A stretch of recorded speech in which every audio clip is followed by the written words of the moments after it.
Howdy, I'm Sadie Mae with the Awesome Orange, and this week I have a super awesome build for you. It's time for the We Make Sawdust Challenge Round 2. I partnered up with Sabertooth for this challenge that I host with 4 other makers, and we each get 3 carving burrs and 2 weeks to build on one challenge. This time the challenge is to build something we can sit on, and the carving burrs that we're going to be using are all in coarse grit. We have a flame burr, a carving disc, and a sphere burr. Let me show you what I came up with as far as my design of what I'm going to be building. So I had some of these alder panels lying around, so I decided to use them to make a kind of stool with a back, and then I got some dowels to use as the legs. So I'm going to make some tenons on these, put them through the seat, carve the back, burn the seat, and just make something totally awesome. Well, at least I hope so. Let's get started.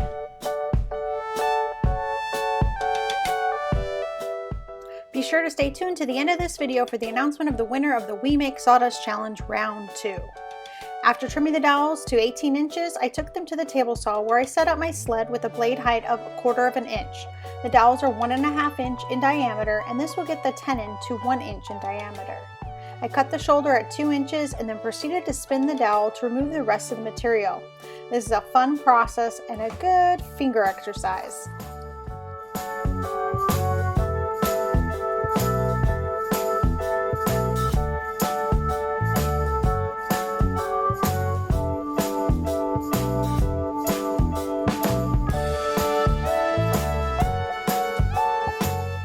A little bit of sanding, the tenon will fit in that seat bottom perfectly. Now to lay out the rest of the chair. The legs are going to be about 16 inches high, so I decided to make the seat back the same height, 16 inches by 12 inches wide. Then for a little style, I added some tapers to the seat back with a radius on the corners. I used one of my new favorite tools to cut the tapers on the seat back. I am laying out where I want to cut the mortises for the legs. I'm just kind of guessing here as I've never done this kind of joinery before, but I did realize I was able to tilt the table on my drill press to about 7 degrees to give the legs a splayed look.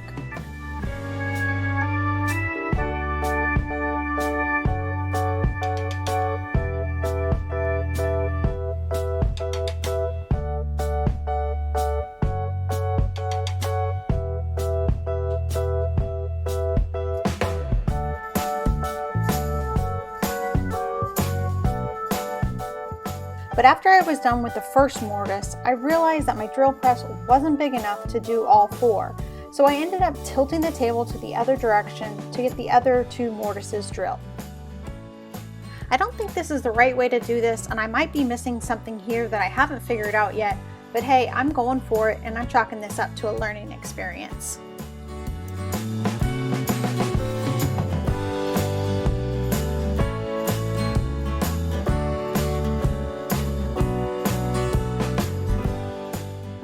After a dry fit of the legs, it was time to attach the seat back. Since I'm carving this piece later, I'll be using glue and 3/8 inch dowels.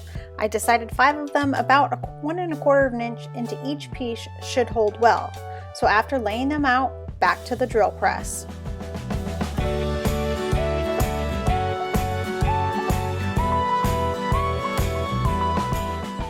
Well, at least for the holes in the back. My drill press wouldn't go low enough for the ones in the seat, so I did those with my drill.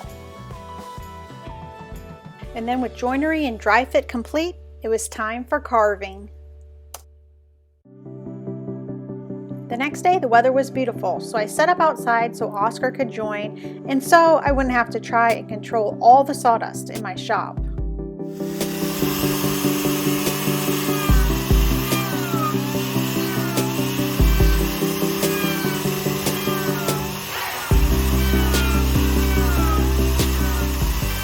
Even though we were given 3 burrs to use on this challenge, I decided to use just one, the 7/8 inch sphere burr in coarse grit. If you've seen any of my other carving videos, you know I love the sphere burrs. But this time, I want the texture to be more dramatic.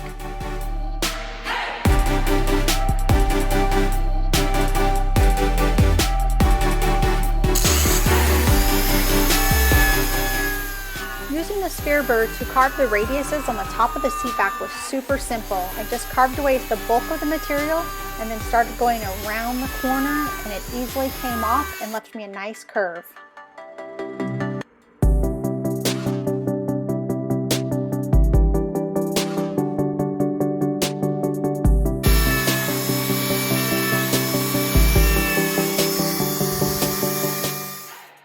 carving into end grain, you will notice a difference. It's harder, so you can get more kickback. You just have to make sure you're hanging on to it and press down slowly on it and let the burr do the work.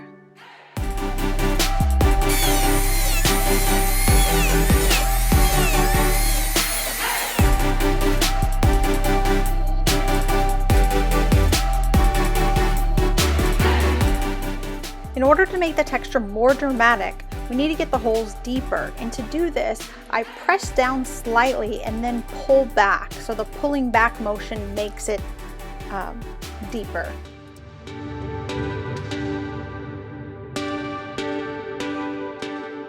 Alright, now on to the legs. I'm using the same texture on the legs, but since they are round, it's a little bit harder. I had a difficult time getting the holes to be as big as I got on the seat back.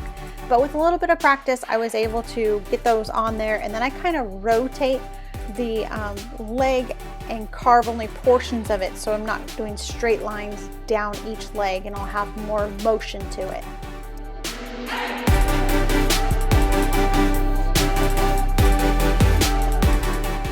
Everybody's least favorite part about power carving, or just woodworking in general, sawdust.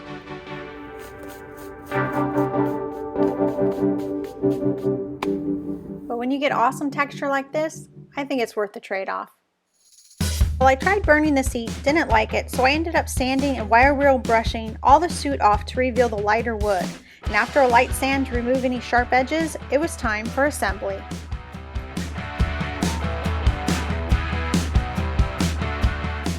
First, I needed to make some wedges for the tenons on the legs, and not knowing how to make them, I just used some cutoffs I got from tapering the seat back.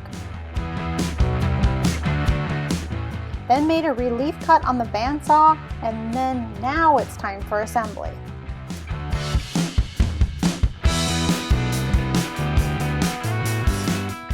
I'll be totally honest with you, I was super nervous at this point. Was I going to do everything correctly? Did I even know what I was doing?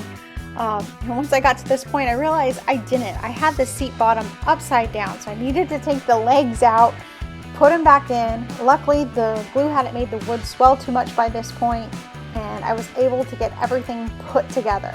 Still not quite sure on the angles of the legs, but it's coming together.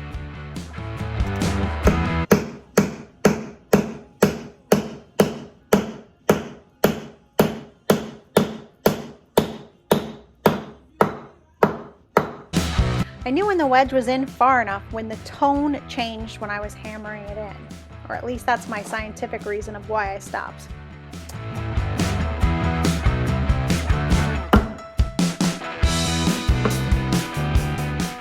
Now to attach the seat back, I'm using again those 3/8 inch dowels and wood glue. I put 3 in the seat and 2 in the seat back just so it would help me line everything up when I was putting it together. Made sure glue was everywhere. Then I used some of my pony parallel clamps and clamped it together for a nice tight fit. Made sure to clean up any glue because the seat was going to stay natural. The next day, taking the clamps out, it was time to finish this bad boy up. My legs are definitely a little wonky and it's a little off balance, so there's definitely some things that I would change about this bench if I make it again, but ultimately, even though I can sit on it, I'm going to use it as a plant stand and it'll be perfectly fine the way it is. I painted the texture to really make it stand out, and this is my final thing you can sit on. I absolutely love how it turned out. It's going to make the best plant stand ever, and I learned so much with the through tenons and trying something different with the texture. What do you think? I know you guys are all here to find out who the winner of the We Make Sawdust Challenge Round 2 is. Let's take a recap of their builds and then I'll tell you the winner.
right? Well, with over 500 votes, there was only 7 votes in between first and second place. So thank you for voting.